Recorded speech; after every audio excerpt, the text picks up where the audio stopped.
We have one series completed, 2 Game 7s coming up, and a potential either series ender or a Game 7, depending on if the Mavericks win, it's over. Thunder win, it's 7. But let's get into the Game 7s right away. Let's talk about the big matchup, the blowout. The Minnesota Timberwolves force Game 7 at home court against the Denver Nuggets. Game 7 coming Sunday, so today, by the time this comes out. So this opened up Game 6 on like a 20-2 run, something like that, and just never looked back from there. Anthony Edwards put on that performance like he did in the first 2 games. So Jokic is doing his thing as well. Your boy Jamal, though. Yeah, like coming into the series, I was like, it's going to be tougher for Jamal in the sense of, and you were like you nailed it head on. The perimeter defenders are just so good. Yeah. Right? When you could rotate between Ant and McDaniels, whatever you want, Conley could hold his own as well at his age. But it was clear. Game 5, Michael Conley was not in the game. Game 6, he was there. Big difference right there. And 3-3 series going into Game 7. And it's just going to be a simple showdown of Ant versus the Joker, essentially. Yeah, so like speaking on the Timberwolves side first, this is where superstars get made. So this is where Anthony Edwards needs to prove to everybody, like, yes, I am that guy. We believe he's pretty much reached that level, right, this playoffs, but I'm just saying that it won't matter if you don't win the big one and if you put up a stinker. Like we saw what happened with some players. For example, Paul George with the Clippers in that bubble where you put the stinker of a Game 7, right? Kawhi gets a little pass only because he's done in the past, right? But in that game, he didn't get a pass for that game. But going back to this, this is where stars are made of, right? And Karl Towns did not have a great game. Shot it only 10 times again. They did it. Both sides didn't really play much in the second half because it was a blowout. So there's not much to say. But like, if you have a guy like McDaniel step up like he is, that has to be Karl Anthony Towns in Game 7, right? You're away. Your star players have to be the ones there. You were an all-star this year as well. Had a pretty good underrated regular season as well, considering times in the past. But you have the playoff and the underrated first round. Yeah, you playoff. You are known as like a not underperformer in the playoffs. A choke artist. Yeah, right. But this time, like you have a slight excuses in terms of you didn't have the proper team around you. Now you are the number 2 guy. I get that. Or 1B, however you want to put at it, right? You can't have like Anthony Edwards did slightly get hurt in the last game. He'll be fine for this game. I know that for a fact because he was obviously his personality was showing in the end of this game. And he told the Denver employees like, I'll see you mother effers back in Game 7. Obviously he lived up to that word. But yeah, like I said, the game was ended early, so we flipped over to the NHL side of things. But when it comes to Denver, Jokic did not sit down in the whole fourth quarter. He was just steering the game, and it's just that moment where like you're just like in your head, all right, I got these guys in Game 7 moment. And he needs that performance, right? Like Nikola Jokic, let's talk about Game 5 very quickly. Oh yeah, absolutely killer. He was insane. Like, was that 40-point triple-double almost, essentially? 40, not triple-double. He has 7 rebounds. Wow. 40 and 13. Like, I'm saying like 7 rebounds is nothing. But it all... No, for a big man, I'm just saying. Yeah, he had 47 and 13. 13 assists, not even rebounds for a big man. But here's the thing, right? Jokic, in that game was the guy. I'm going to pull up that stats. I want to see how everybody else did because it was not a close game as much as it's shown. That game, Karl Towns did well, but Anthony Edwards struggled. Yeah. Right? So they have to both click, otherwise they're going to lose. Everybody else did decent, like Aaron Gordon, 18. Murray obviously needs to be better, but was still 16 points is fine when 50% shooting. Caldwell Pope, 16. Christian Braun had 10 off the bench, right? But obviously the leader was Jokic. And Rudy Gobert's got something for him. Coming for him from Jokic because, listen, I don't know why. Like, I thought he would be fine. This series, I thought he would be fine. Like, in the beginning of the year, we said, like, listen, Jokic is hunting the Gobert matchup. That's the defensive player of the year. And he he was efficient as hell on Gobert, right? I don't want to hear anyone say shit about Anthony Davis in terms of, oh, yeah, well, Anthony Davis couldn't stop him. No one could stop Jokic. And if the 2 big guys can't stop him, the 2 best guys, especially the guy who performs in the playoffs and Anthony Davis defensively, can't stop him. But on the flip side, if you're not going to stop him, at least drop points on him like Anthony Davis did. Gobert doesn't have that style, right? So it's weird to me because I thought this is the matchup where, like, okay, we saw the game one, how it went down. Like, whether it was Towns on him or Gobert on him, it makes sense. You just put size on him, be physical on him, and that works. In this case, like, I don't know what to say. Like, the game plan is get you out on the perimeter always, and you get cooked every time. And yes, I know Jokic is a perimeter center at times because he is that quarterback. But, like, if Gobert doesn't show up at this game, you're screwed, right? Like, defensively, I'm saying. Because you got to, like, take this on. Because after this, no one looks at your defensive player of the years the same because it's a regular season award. Yeah. Which sucks to say because, like, you deserve the credit. You are one of the best defending centers in the league of all time. Clearly, you got 4 of them things now. But it don't matter shit. Like how you said with the Jamal Murray argument, I value playoffs more. I agree with you in a sense because, like, when he was in Utah, he was getting cooked on the perimeter by Paul George or James Harden. Fine, that's like the Warriors. Huh? The Warriors. And the Warriors. But that was the big one. That's when he really got exposed. Yeah, but oh yeah, because I was thinking of the early Warriors. Yeah. The one where they won. Yeah, you're right. But you at least have the body type to match up with Jokic, and yeah, Jokic will get his. You'll get 40 points. You shouldn't let him get 40 as a whole on if it's just him. Yeah. So There's no way he should be efficient on you. Here's the thing, right? Gobert is a paint defender, right? He's a post defender. He's not a perimeter defender. We know that. But he gets balled down. But the thing is this, right? Jokic wants to score in the post. He's not set. Yeah. Why Jokic is great is he doesn't settle for threes.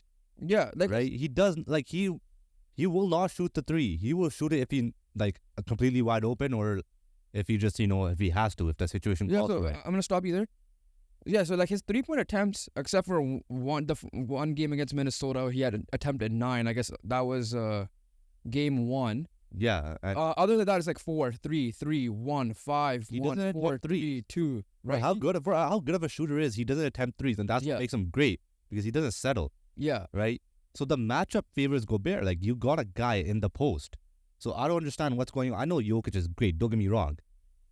But 40 and, like, 12 of 19 or whatever that shit is, that's not a defensive player of the year, right? And you're just getting absolutely destroyed. At least Anthony Davis, like, made it tough, right? He made it tough and he dropped buckets on him. Yeah, that's the thing, right? At the end of the day, they both didn't stop him. But Davis gave him work on defense, offense.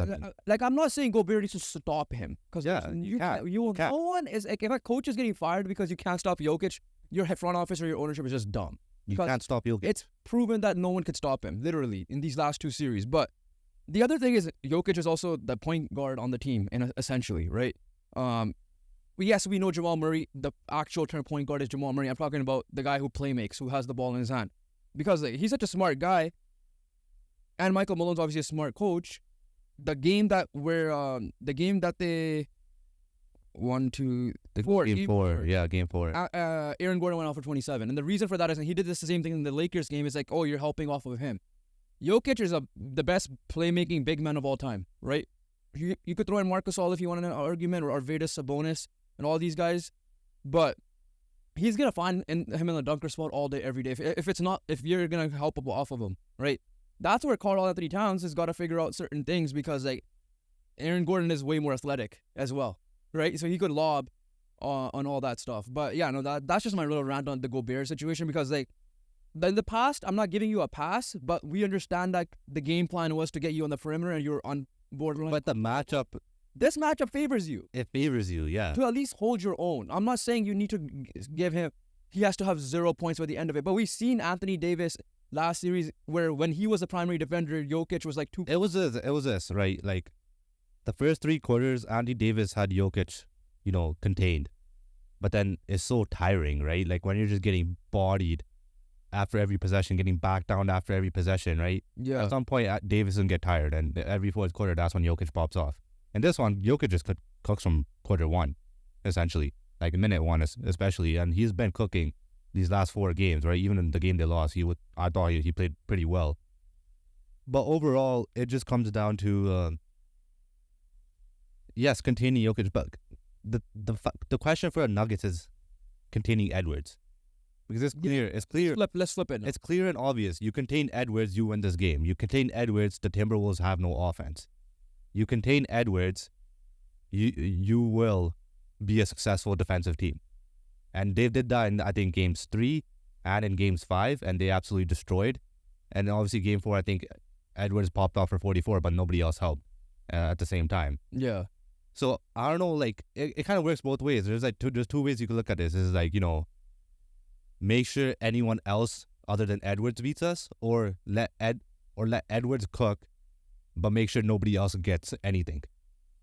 And it kind of worked. Both work. It both worked. It worked in game 3 where Edwards and game 5 where Edwards struggled, and it worked in game 4 where Edwards dropped 44, but nobody else helped. This time they're home, so the home game is where Edwards struggled, right? The Denver home game, to be exact, right? So Denver's home, and yeah, like that's where I'm gonna call Anthony Towns, right? Like Jokic isn't the greatest defender; he's an improved defender, right? Aaron Gordon's a good defender. Don't get me wrong. This might be the game where, like, yes, Rudy Gobert has got to be off the court for Karl Anthony Towns to go off, because if it's Aaron Gordon's gonna be on him, and Gobert's not gonna stretch the floor, right? So then you have Jokic waiting in the paint all day, every day. So that's where you gotta figure out, like, where Gobert shouldn't be playing much. And he played 40. Which one was this? He played 40 in game 4. So I see why they lost, or game 5. Sorry, I see why they lost. Yeah, 40. I think Conley's back too, so that's a big thing. So the calming force, the point guard. Conley only missed one game. Yeah, but the game 5-1. But here's the thing, and the reason why, again, it was a blowout. 49 minutes. Why is Jokic better than take away the playmaking? Why is Jokic better than Karl Anthony Towns? Because Karl Anthony Towns settles for the 3. Yeah. Jokic attacks and is going to keep on attacking.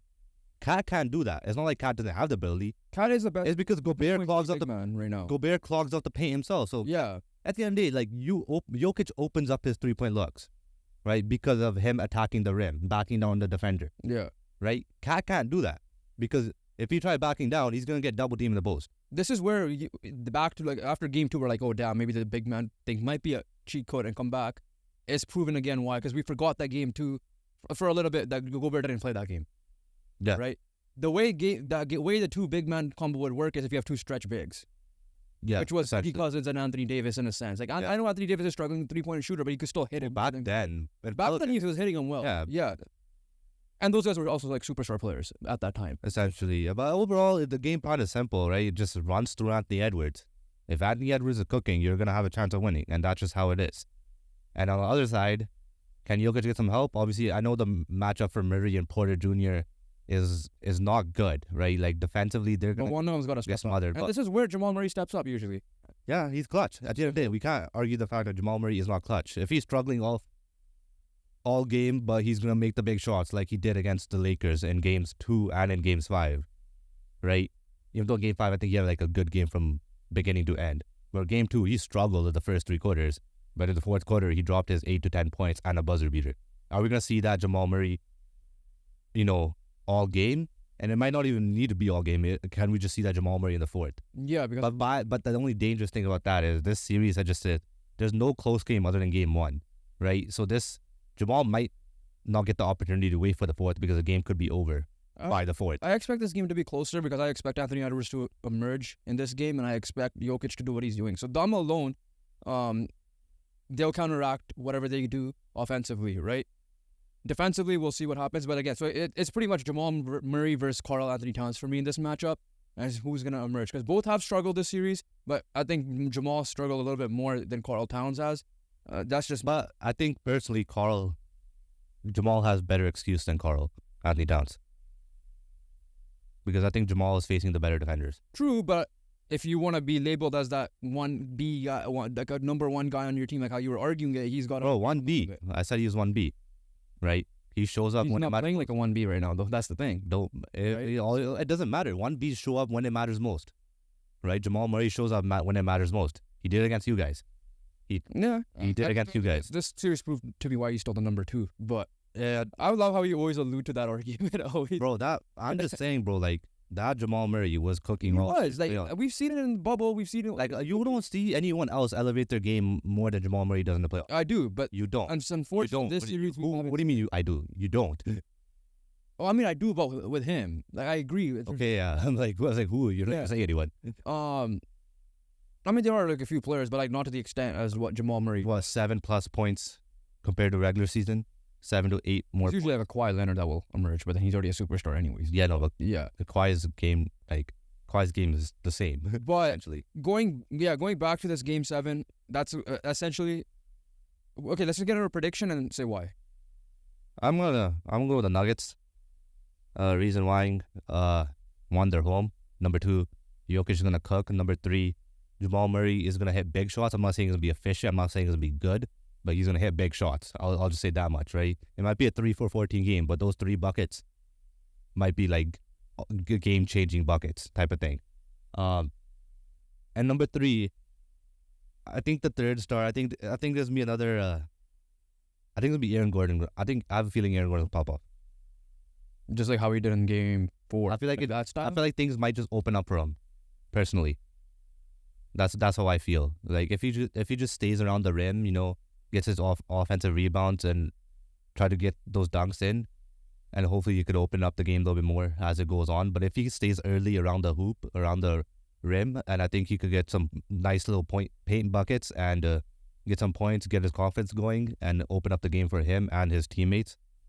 And I think it's going to be a Jokic, Gordon, and a Murray, the 2 players that are going to step up. The 3 players that are going to be big in this game, in my opinion. So I'm going with the Denver Nuggets as well. And the reason is 2 reasons. 1, they have the home court. 3 reasons. 2, they have the experience, and then they don't have they've been there and done that type of thing, whereas the Timberwolves aren't. This is the first time they made it even this far in the playoffs in a long time. So like their season was already a success. I'm not gonna say a complete success, but I'm saying like based on preseason expectations was a much success for our preseason expectations. It was a good season. It was a good season, but we haven't seen this team. They finally got over the hump and getting past the first round. They finally showed that they could get to the conference final. So but because of the experience, I'm not saying Anthony Edwards won't show up, but Karl Towns doesn't perform in big time moments. That's the reason why. And number 3, straight up Nikola Jokic. That's it. The way he was standing at the end, that whole fourth quarter, just staring, nodding, like, okay, I know where I'm gonna get these guys. And usually when superstars do that, it's either they get memed on or they perform. And in this case, usually the superstar performs whenever they do something like that. And Jokic is the best player in the game. I can't see why not he won't be able to do that, because he gets his stuff with ease. Doesn't matter who's on him. It could be the best guy or the worst guy. He'll get his points and assists and rebounds. Than whatever else he does. Yeah. But yeah, so that wraps up the Timberwolves and Nuggets. But let's move on to the Eastern Conference. Game 7. Another Game 7. The Indiana Pacers have destroyed the Knicks in Game 6 to force a Game 7 back at Madison Square Garden. And it's been a series where the fans have really played a part, because every home team has won so far. And right now, in that case, it favors the Knicks. But there's some storylines for the Knicks, like we mentioned in Game 5 before, after Game 4 when we were talking about it, which is injuries and how much are the minutes gonna, impact them in Game 7, or even if they do advance, the Boston Celtics series as well, potentially. But right now, it's not looking good because OG Anunoby is still dealing with his hamstring, and Josh Hart left the game injured in Game 6. Yeah, like Josh Hart played only 30 minutes, which is still a lot, but for Josh Hart standards, that's very low. Very low, yeah. 18. Because he plays 46 to 48 always, but that's 18 minutes less. It was a serious abdominal injury that he had. Like, he was very in discomfort on the bench, showing it. He did not return to the game, obviously, because at that point the score was kind of lopsided, so there was no point. Surprised a little bit, even then again, it's Thibs, that like a lot of these guys were still playing 37, 39 minutes. Like, at least in Game 4, they came out early, and they came out in Game 5 guns blazing. And like, to your point, that was just a rest game, like how how boxers and UFC guys take a round off, especially boxers. That's essentially what they did. This time, it may hurt them a bit, because if Josh Hart is still somewhat in pain playing, and he's not going to be 100%. Let's just get that clear. He won't be 100% coming into this game. But again, like, OG probably ain't going to be back. I can't say for sure. Hamstrings, you got to take your time. Yeah, that's the issue. Like, you already have a lot of other guys missing, but your trade deadline piece in Bogdanovic. Obviously, Mitchell Robinson's going to be out. Randall's already out. But who stepped up? A.K.A. Alec Burks. Yeah. He stepped up. Right? Give him minutes. Obviously, McBride gave him minutes as well. But, yeah, Josh Hart's going to be such a big loss. It's not because, Hart gets points or rebounds. It's just the identity piece, right? Yeah, heart and soul. He's just the heart and soul of that team, and he's going to defend. He's going to rebound. He's going to hustle. He does it for 48 minutes. Yeah, the one adjustment they made was Precious Jewel went back to the bench, so that helps the spacing out a little bit. Even though he could hit the three here and there, but he ain't like that's not. No, he can't. Like you always say that. Oh yes, the Precious. Bro, you went on a run that year, bro. Like you went on that run. Yeah, I know what you're saying. That's his only. So they made the adjustment, right? Like Miles McBride is in the starting lineup, but again, if Hart plays or he doesn't play, it's gonna be tough. The way, like, the Pacers need to win this game. Let's just put that out there. Because we'll give our predictions in a sec. It's just because you still have Pascal Siakam, you still have Tyrese Haliburton. Tyrese Haliburton didn't have the greatest Game 5 again. Game 5 or? Game 5, yeah. Game 5, yeah. So, the thing is, for me, like, they have to take this opportunity, right? Yeah. Because you can't tell me, like, Jalen Brunson is really good. I don't deem him as a superstar player, even though he's been playing like it now. Like, but the point is, like, he's the only guy. He has no second option. Josh Hart's not really a second option. Jalen Brunson is that superstar, right? He's playing like it. Yeah, I'll give him that. But he is that. Like, I don't. Superstars do what Jalen Brunson does, right? And it's hard to carry a team. Yeah, really can. LeBron can't do it, right? LeBron needed help every time he needed to win. Jalen Brunson is playing on that LeBron level where LeBron takes over in those postseasons. That's what Jalen Brunson is playing like. Yeah. But so, like, he has no help on the offensive side, really. Obviously, the occasional DiVincenzo games, sometimes a Hart, whoever else pops off. But right now, in these last few games, it's just been all Brunson. Yeah. So, for me, it'll be disappointing if the Pacers lose. I understand they're not at home. Don't get me wrong. Like, MSG is literally the mecca of all sports, right? It is the best, biggest, well-known stadium in North America. I'll say that. I'm not going to say the world because obviously there's a lot of iconic European football stadiums around the world. But I'm saying in North America, it's for sure MSG. Then you could go crypto.com or wherever else you want to go with it, right? But Rogers Arena. Sure, we'll talk about that next time. But going back to this. Listen, the trend is the home team wins. The home team players are getting elevated a lot more, and we see that. But damn, if the Pacers blow, like, the Pacers have a prime opportunity, because here's the thing: who would you trust more to beat the Celtics next round based on current situation of both teams? It's probably the Pacers, right? So they need to get this done. Yes, the Celtics are laughing. No matter who they play, they're gonna be in the finals. They're probably gonna win it all. We'll see what happens in the Denver series there, but. Like, they're set for the final, in my opinion. Like, I think they're there. You could just book them. It's just they're the reason why the Celtics will lose. Like, the Celtics will be their own worst enemy if they don't. Yeah. Right? So, yeah, like, that's, at the end of the day, to your question earlier, how tired they're going to be, I think they're going to be tired as hell. I think they're going to throw if I'm the Pacers, I'm throwing everybody double team on Jalen Brunson and forcing someone else to win this game. Yeah, that's literally the way. Like, yeah, with the Timberwolves, like you said, for the Nuggets to win, you said you could do both, and it'll work. This one, if Jalen Brunson could carry, and after the end was can carry. Don't get me wrong, he can. But I think the Knicks are just a straight out better 3-point shooting team than the freaking Timberwolves. So that's why. I'm like, wait, no, the Pacers are. Yeah, and then so in my opinion, in that case, we're like, if you just let Edwards cook and defend everyone else, it could still work.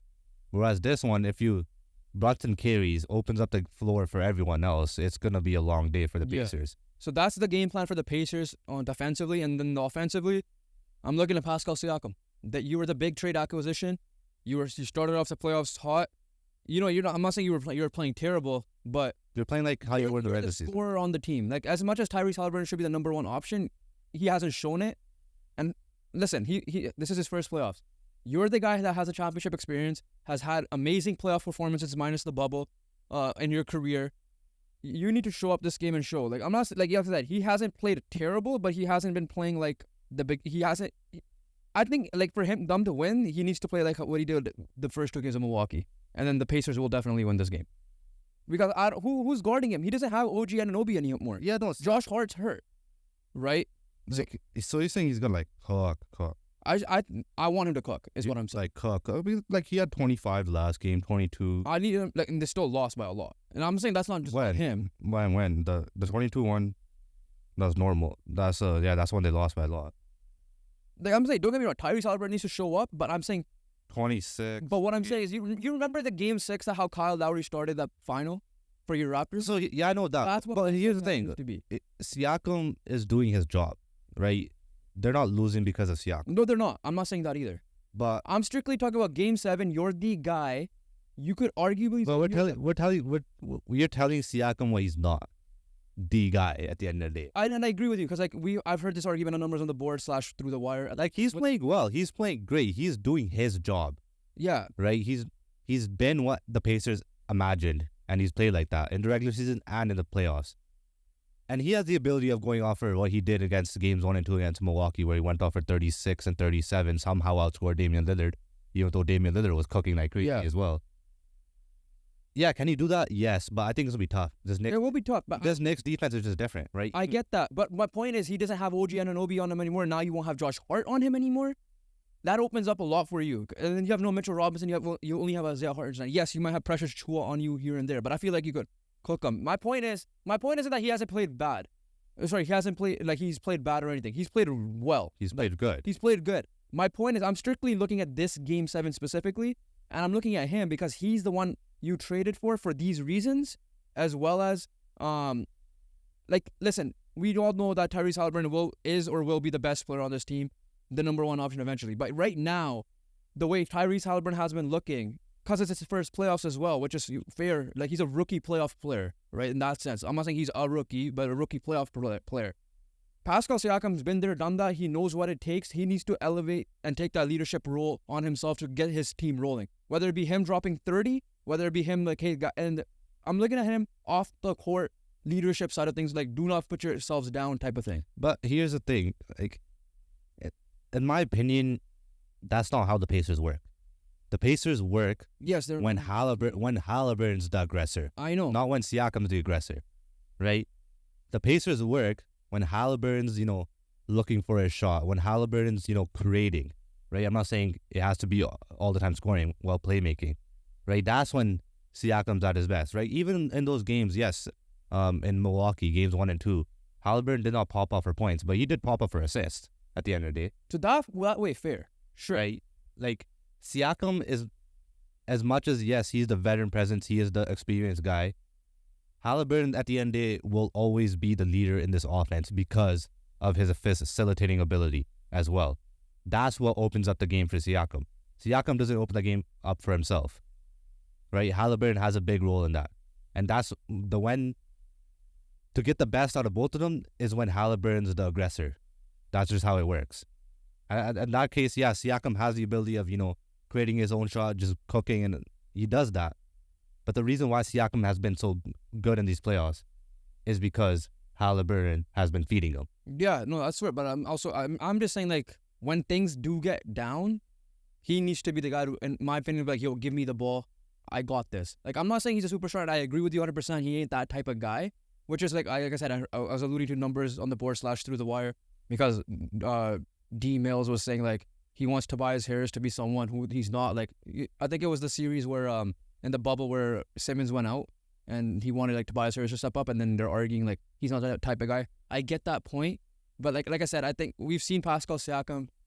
He ain't Tobias Harris is what I'm saying. Like, Siakam's a playoff performer. Yeah. He is a playoff performer. So my point is, like, if it does get tough, like, yes, I agree with you. Plan A is Halliburton needs to do what he does. But, like, if he doesn't, and we've seen him not perform, Siakam's just got to be like, give me the ball. I need to get this done. Right? You have to agree with that part at least, because it might come to that situation. It might have to come to that situation, and that's why I'm looking at him to do that. Is that the ultimate game plan? No, I agree with you in that sense, right? We know how the Pacers play. They're the fastest team in the league in terms of pace, run and gun, transition points and all that.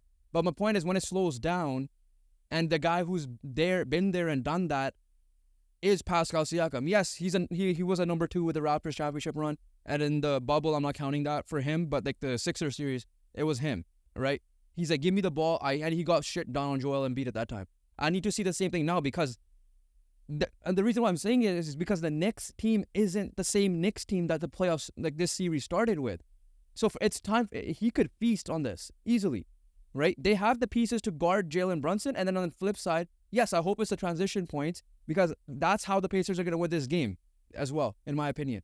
The defense-wise, yeah, but like to elevate them even more, if Pascal Siakam's just like, yeah, give me the ball. This is why you traded for me, right? You gave up all those picks. I'm going to show you why, and I'll get us to the conference finals. Yeah. If it needs to come to that, Pascal Siakam needs to step up. First of all, they're just looking at it like, we fleeced the Raptors.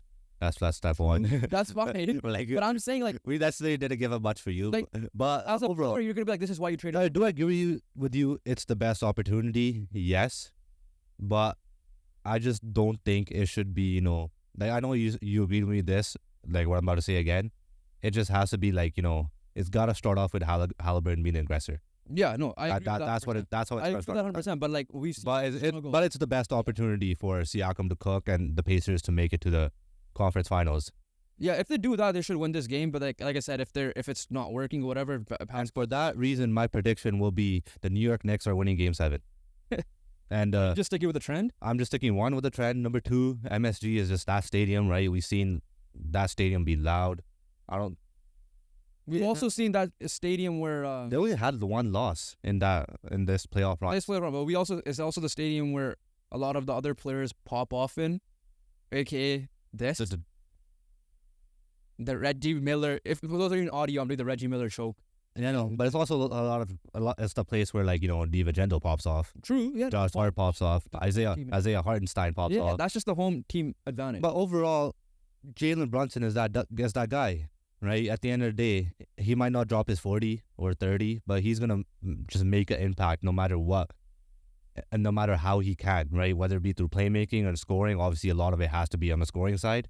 But overall, I just think that, with the home fan, with the series trend of every home team winning, I'm going to rock with Jalen Brunson just because he has been the best player in the series. And that's my big reason why I think the Knicks will win Game 7. I want to agree with you, and I'm not saying you're wrong. I'm gonna go different. I'm gonna go different this time. I don't want to make this boring. I'm going with the Indiana Pacers because of that Josh Hart injury. Simple as that. Like, I don't know what OG's status is at the moment. If OG's playing for whatever reason, I'm gonna make a caveat. If OG's playing, I'm gonna say Knicks. Okay. If OG's not playing, and Josh, even if it's a hobbled Josh Hart, because I feel like he'll play. Right, because it isn't that series as a hamstring. I guess you could say he'll try to make it work. So I'm going with the Pacers for everything I said. I feel like if they do this, they will win. If they just make someone else win, that's not Jalen Brunson. Yeah. And then on top of that, I expect Pascal Siakam to perform, and I expect Tyrese Halliburton to perform in a way, and hopefully. Yeah, I'm going to go away from the trend on this one, and I'm going with the Indiana Pacers will win this Game 7 and take on the Boston Celtics in the second round. I personally believe that this game should be closer than the Nuggets and Timberwolves. 100%. Right, and it's been that type of series. Yeah. The last 3 games haven't been close. But the first 3 games were just absolutely cinema. Right, that's how good the games were and how tight the games were. We'll be back a bit. Okay. I mentioned the Boston Celtics. We'll just go there right now, or do you want to talk about the other series in hand right now? What are we going to talk about Celtics? Well, we didn't talk about it last time because the series ended after. We didn't? No. Okay, so yeah, Celtics cooked. No, but we're going to talk about the Cleveland side of things because there's a lot of storyline. Yeah, okay, yeah. So Cleveland is eliminated from the playoff. Before we go there. What do you mean before we go there? We have to wrap up the series. That's what I'm doing. That's what I just said. Oh, I thought you were going to go straight to Cleveland. No, So Cleveland is eliminated from the playoffs. Obviously, Donovan Mitchell was injured. The last 2 games. They didn't have much of a chance with a full healthy squad. They already started off with a hurt Jared Allen. And Mitchell was doing his thing, but at the end of the day, it wasn't enough because they were down 2-1. And then Garland did his thing in Game 4, but again, too much to overcome when the Celtics, especially when they're all scoring 20-plus points, especially Jaylen Brown and Jason Tatum, and the occasional Derek White and Drew Holiday. Yeah. But overall, it was just too much to overcome, especially when your best player is being hurt and like your second or third best player is hurt as well. Yeah, I didn't bother watching Game 5 I'm like, I just feel like they were going to lose. And I saw the notification. I'm like, I'd rather prioritize other games that were on during that time as well. But yeah, no, the Celtics, we expected them to do this with or without Donovan Mitchell anyways. Like the game 2, I was their wake-up call. But again, it doesn't help that your best player was injured and who was performing this year unlike he did last year. But there's question marks at Cleveland right now, right? And let's just transition there. One, they're obviously evaluating JB Bickerstaff. I feel like if they're gonna keep this team, they might need to get another coach. That's just me, because plus I'm just seeing a lot of complaints on Cleveland fans in terms of his the way he rolled out his lineups, right? The rotations and all that stuff. But I'm not gonna talk too much about that. But I want to talk about this, right? Donovan Mitchell is on his last year of his contract this coming year, and there's a lot of question marks whether he wants to sign or not, right? And there have been rumblings that he doesn't want to be there, stuff like that. So there's one change this year, I think in the new CBA or whatever.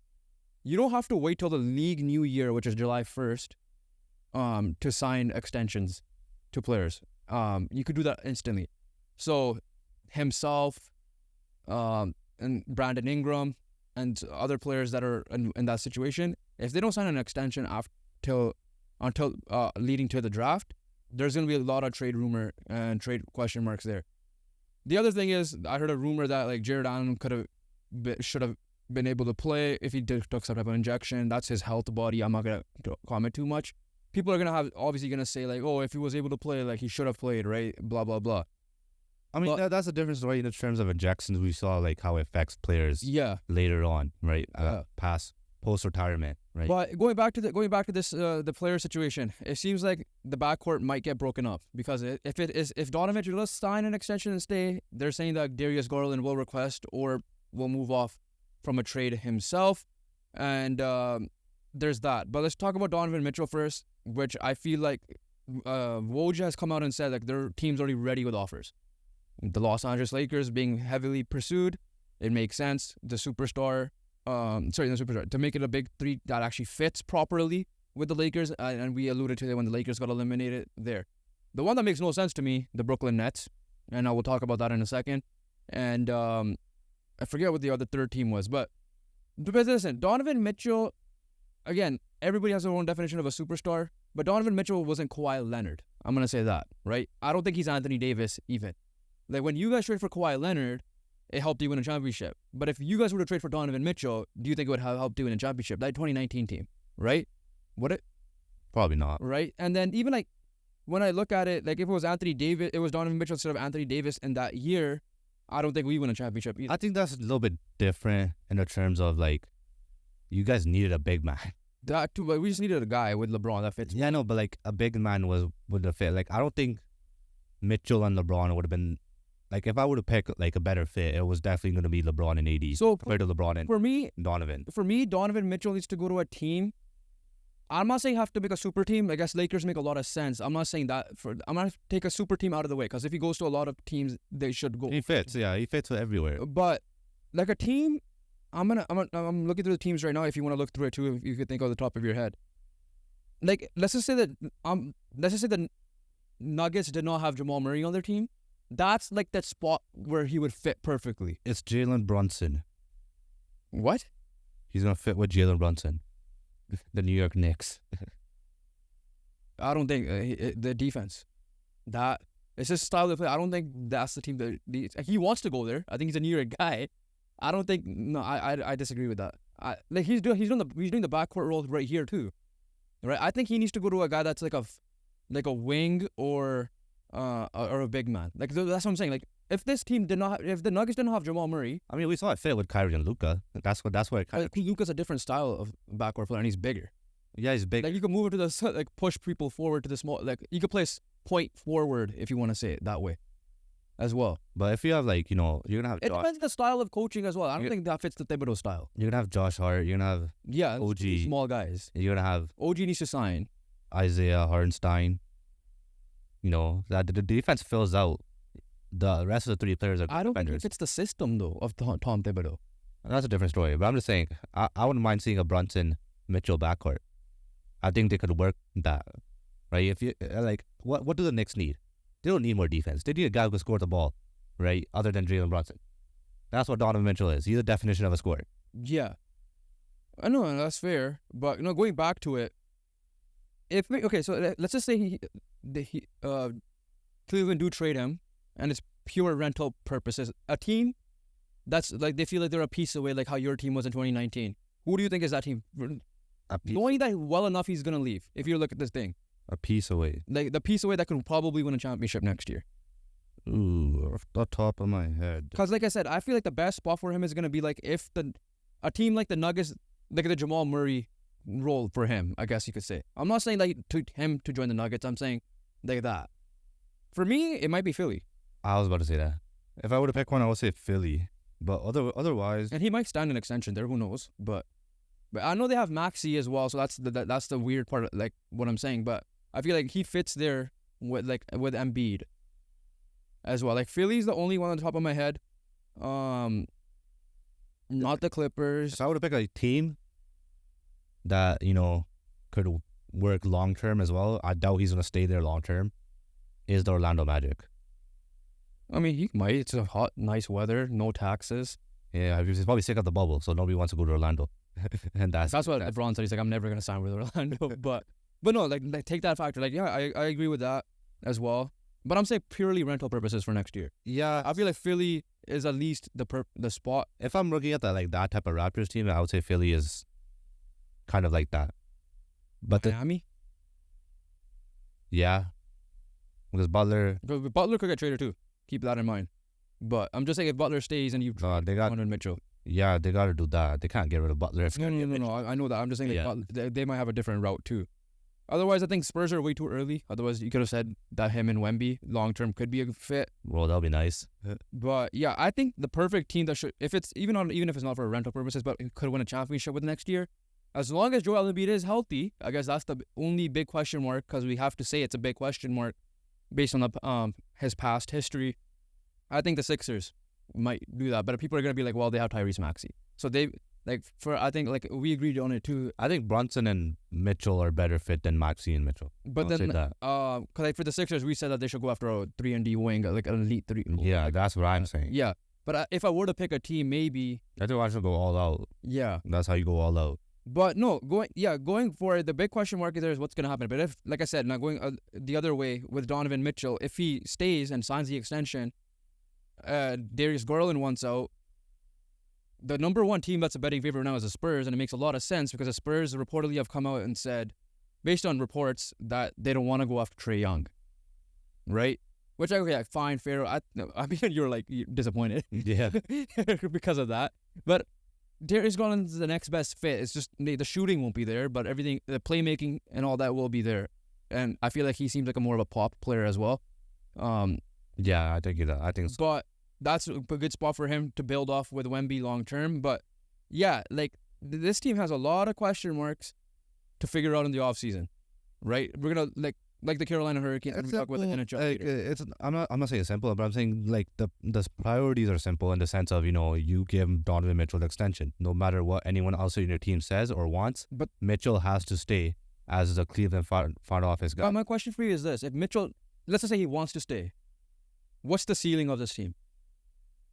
Especially if they run it back, it's much worse without Donovan Mitchell. I'll say that. That's my point. Do they just if they blow it up? Why would they blow it up? You have a guy that performs in the playoffs. You have a guy that legit has zero help, right? Evan Mobley hasn't been anywhere near the guy he was in his rookie year. Darius Garland doesn't show up in the playoffs. Jared Allen's injured. Who else is there? No, and I get that. What, you're gonna get rid of? No, I'm saying I'm playing devil's advocate. I'm saying if you want to be competitive, you got to keep the team together. And I would say get a new coach, right? If you want to be competitive, yeah, that's. But if you want to win the title, Donovan Mitchell needs to be on the team. Yeah, no, I get that. Let's just say he does stay, but again, can you win the title with this team? You could win the title with Donovan Mitchell, but you can't win the title with this team. So what's the change you would make? Is Darius Garland gone and you get someone different? I don't think the Garland Mitchell worked. It just hasn't worked. Is it what do you think they need? Do you think they need a traditional point guard, older veteran traditional point guard? I'm gonna say that, not like Darius Garland, like a Mike Conley, for example, and you go out and get a wing, another wing, and then you hope that Jared Allen's healthy. I think you get DeJounte Murray. Okay, I was thinking that name too. I think So you're saying swap DeJounte Murray and Darius Garland. essentially. Then Trae Young is gone as well. Yeah. That's fair. That Trae Young goes to the Spurs. Yeah. Or they do a 3-team trade that leads Darius Garland to the Spurs. I think DeJounte Murray is a fit in terms of, I think, when you go defense first as Murray, when you go playmaking Murray. But we thought that was a fit with Trae Young, but it wasn't. Yeah, no, but Trae Young's different. Trae Young, From Donovan Mitchell in how sense? I think Trae Young is he's just a 3-point shooter, in my opinion, in terms of like, Wait, Trae Young's just a 3-point? not just, but like that's his ability. Like when it comes down to it, he's gonna take a 3-point shot. That's his best ability. Donovan Mitchell is a bucket getter, and more of in the sense of, I think Donovan Mitchell's a better bucket getter than Trae Young. Which is fair, and obviously Trae Young's a way better playmaker. And I could see. it's also like it's like it's not a combo guard. It's clear that DeJounte is the point guard. It's clear that DeJounte is going to facilitate. Whereas in Atlanta, it's confusion. Is it going to be Murray? Is it going to be Young? Which is true because Who wants the ball? I think at the end of the day, Donovan Mitchell is a better player off ball than Trae Young. Because that's true. Yeah, that's true because like everybody assumes that Trae Young role could have been Steph Curry, but obviously it wasn't. Where Steph Curry could play off the ball out of dream. Yeah, right? So like Donovan Mitchell's better off ball than Trae Young. So that's why you can get the best of Murray. I'm gonna see. It's just Like, why do you think Murray and Young didn't work together? Right? It's either one of them's injured. That's when they're cooking. true. That's what That's what I'm saying. Like, does the guard work? Like, yeah, Luka and Kyrie are working.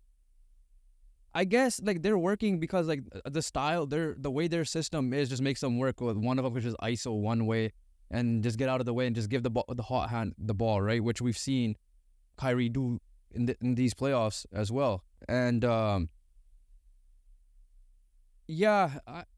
what if Paul George were to randomly go to Cleveland at the expense of Darius Garland? Let's just say they replace each other. I'm not saying they get traded for each other, but I'm just saying they replace. And then they're going to lack the point guard. And they get a veteran point guard, Tyus Jones. It could work. I just don't see this team being a championship team as if Donovan Mitchell is your lone best player. Right? Yeah, it's different, but at the end of the day, you have a guy, you have a piece that, could be that guy. And he's performed every single time for you in the terms of, not for you, I'm talking about like in the playoffs, except for last year. And last year we'll give him a grace period because it's a new team, new city, right? He's never been traded before. But like Utah, we've seen this guy single-handedly drag Utah to the second round, right? We've seen him beat the Houston Rockets in the first round, and that Rockets team was when James Harden was good. Was it? No, it was the Thunder team. You beat Thunder? Yeah, I swear you beat the Rockets. It was the first year of it was the year before Dame did the walk-off. Remember that Paul George? Okay, yeah. So is that one? So they lost to the Rockets? It could be a Rockets team. I could be mistaken, but I feel like they beat a Rockets team once. Maybe the year before that. Because I remember the Rockets team just losing to the Warriors those 2 years. That's why. Yeah, that's true. I don't remember. It was the Thunder team when it's probably Thunder then, yeah. It was the Paul George and Russ. I think they lost to the Rockets in the second round. That's what happened. That's what it was. Because I'm pretty sure James Harden cooked Gobert. That's why. Overall, we've seen this guy. Like the one constant in Utah was Donovan Mitchell. Yeah, it's a weird thing. Like, I guess I'm looking at the team like if you can't win it all, why keep the team together? Obviously, it's not the right mentality to have. It's gonna be interesting because like everybody just feels like he's not gonna want to. There's a difference, right? It's Cleveland. Okay, yeah, obviously that's one. But we're assuming he's staying. That's when you're looking at things, right? When you're looking at that Raptor squad, DeMar DeRozan did not perform in the playoffs. Yeah. Right. Donovan Mitchell does. Okay. Yeah. Right. You can't get rid of a guy who performs in the playoffs. It's not Donovan Mitchell's fault. His team sucks. Right. Like it's not going to be Jalen Brunson's fault that his team can't provide offense other than Jalen Brunson. I get that, but I feel like they need to have another piece added. Yeah, I'm not saying that. Yeah, that's the expense of a guard. Yeah. That's the expense of a, maybe a Mobley if you're trying to go all on. Obviously, you're gonna keep Mobley or a Jared Allen, which probably makes more sense. The question is like the parity's so big. Like, listen, the Nuggets could have easily broken it up if they wanted to. They did it and they won a championship, right? So I agree with that sense, but like again, like who is gonna be that guy that could be available? That Cleveland could get to put them over the top. Because right now, they ain't touching the Celtics. They ain't touching the Bucks, in my opinion.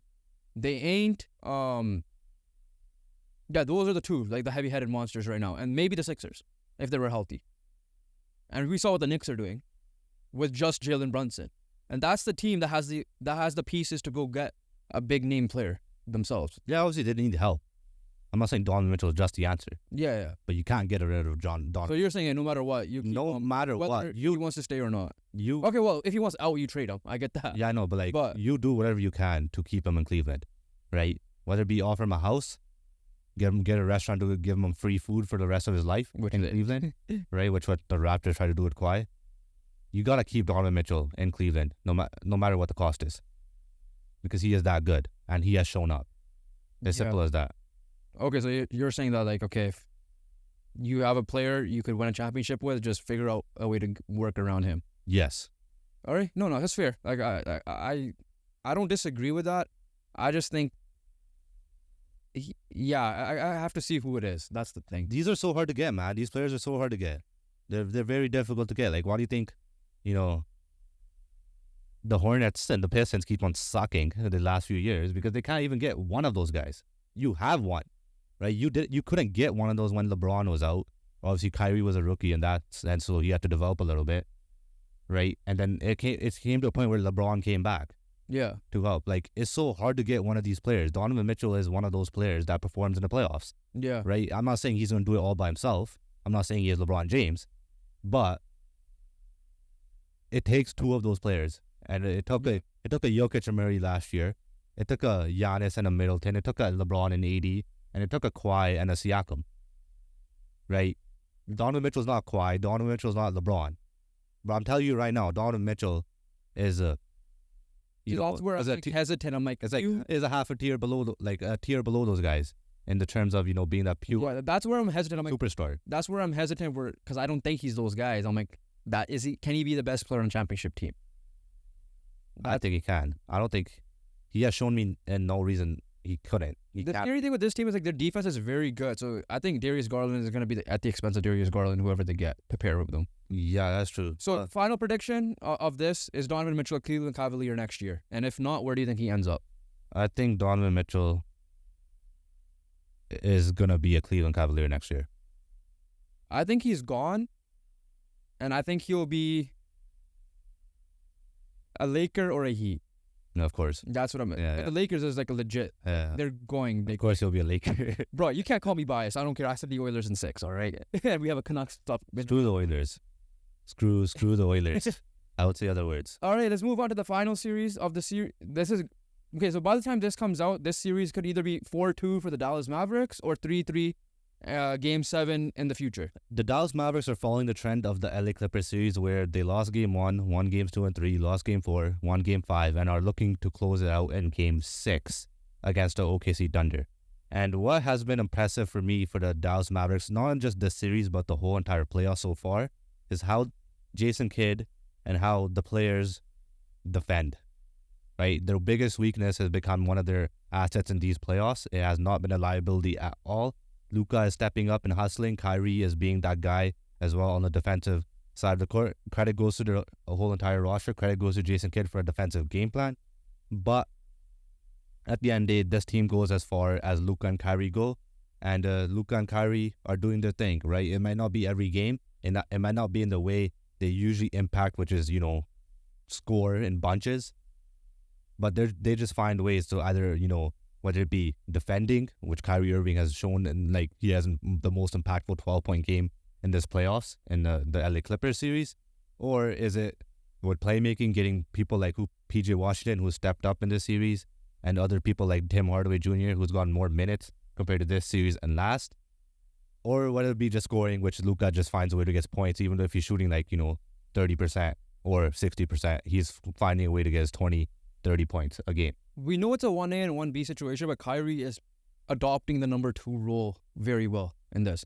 Like we thought Karl Anthony Towns did earlier in the playoffs. Yes, we agree that that's a 1A, 1B. I'm not going to deny that. But I'm saying what it looks like it's a clear 1 and 2. It's like Kyrie's shown that it's Luka's team, and he's like, listen, if you're hot and whatever you need the ball, I'm going to just give you the ball. I'll just... he's playing like a role player at times. I'm not saying he is a role player. I'm saying he's playing I'm just going to facilitate and play defense.